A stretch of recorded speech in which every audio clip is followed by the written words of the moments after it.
He stood there holding his lunchbox, still wearing his dusty work boots, as the entire office stared at him. The single dad everyone knew as Quiet Mark, the man who always rushed home at 5:01 to be with his little girl, had just asked the question no one ever thought he'd dare to ask. His voice shook, but it echoed through the glass meeting room. "Sir, why did you lie about me?" No one moved. Not even the boss. They all expected Mark to get fired right there. But instead, something strange happened. The boss didn't yell back. His face turned pale, his jaw tightened, and then, he whispered the truth that would change everything. Before we get into the story, a quick moment from Kindness World.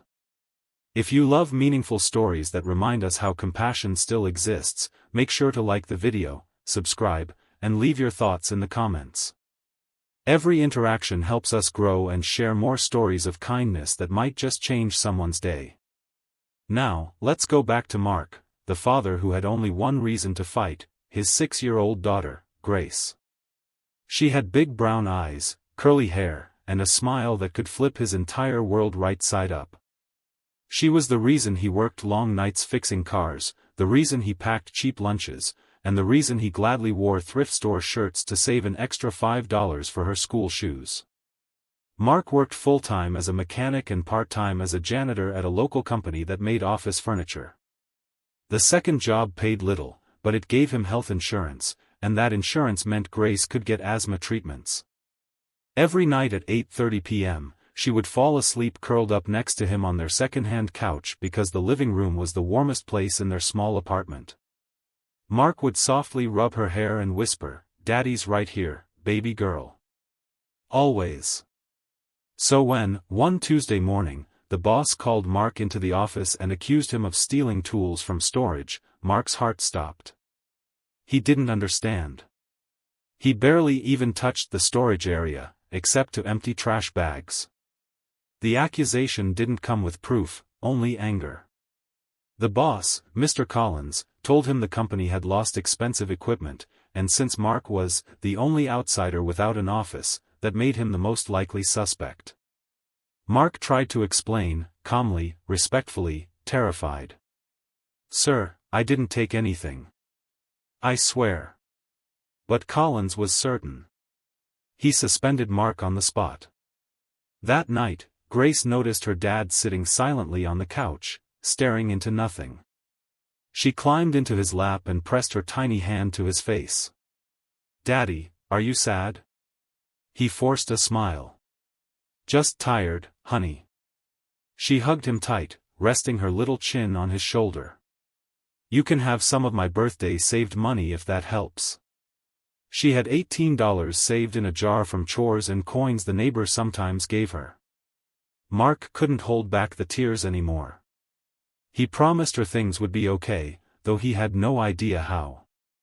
The next day, something unexpected happened. One of the office workers, Emily, visited the mechanic shop where Mark worked his first job. She looked nervous, kept wringing her hands. "I shouldn't be here," she whispered, "but I think you deserve to know." She told him she had overheard 2 employees bragging about borrowing tools for their personal project at home. They had lied to Collins because they didn't want to get in trouble. They blamed the janitor because they knew Mark didn't have any connections, nobody to defend him. Mark felt anger rise, but above it was fear. If he confronted the boss, he could still lose his job. But if he stayed quiet, he'd lose something worse, his dignity. And more than that, Grace would grow up learning that people could take advantage of her father without him ever standing up for himself. So he showed up at the company the next morning. Employees stared at him walking across the floor toward the office. Collins looked shocked to see him. But before the boss could speak, Mark said, "Sir, why did you lie?" The office froze. All eyes turned to Collins. Mark's voice wasn't loud, but it was firm, almost heartbreaking. "You said I took the tools. You know there's no proof. You didn't even hear me out." "Why?" Collins didn't bark back. He didn't threaten to call security. Instead, to everyone's surprise, he slowly sat down.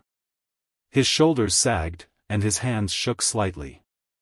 "Because I thought you were an easy target," he muttered. "They said you did it, and I believed them because it was easier. I was wrong." The room went silent. Mark didn't know what to say.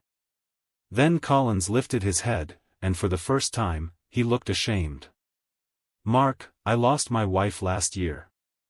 I've been angry at the world. I take it out on people who can't fight back. You didn't deserve that. You're a better man than me." The truth didn't shake the room because it was loud, it shook the room because it was honest. Collins stood, walked to the center floor, and facing all staff said, "Mark is innocent. And from today forward, he's not a janitor anymore. He's our facilities supervisor. And I owe him an apology." The employees were stunned.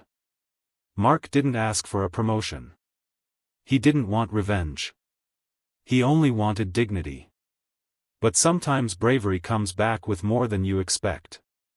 Mark accepted the new job only under one condition, that the 2 employees who lied weren't fired but required to volunteer every weekend fixing furniture for a community shelter. Collins agreed. Kindness, even when it's earned through pain, could still be passed forward.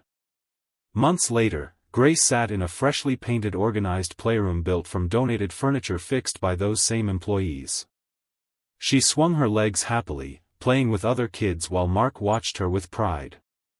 Collins walked over, humbler, quieter, and said, "Thank you for showing me how to be better." Mark smiled gently. "Thank you for doing the same." In a world where people often take advantage of kindness, it's brave to remain kind. But it's even braver to stand up for it. Mark didn't fight with anger, he fought with truth. And that truth became kindness, not just for him, but for a whole community. Let this story remind us that kindness isn't weakness. It is strength, it is dignity, and sometimes, it's the spark that changes people who never expected to change. And maybe, just maybe, being brave enough to stand up for what's right is the most powerful kindness of all.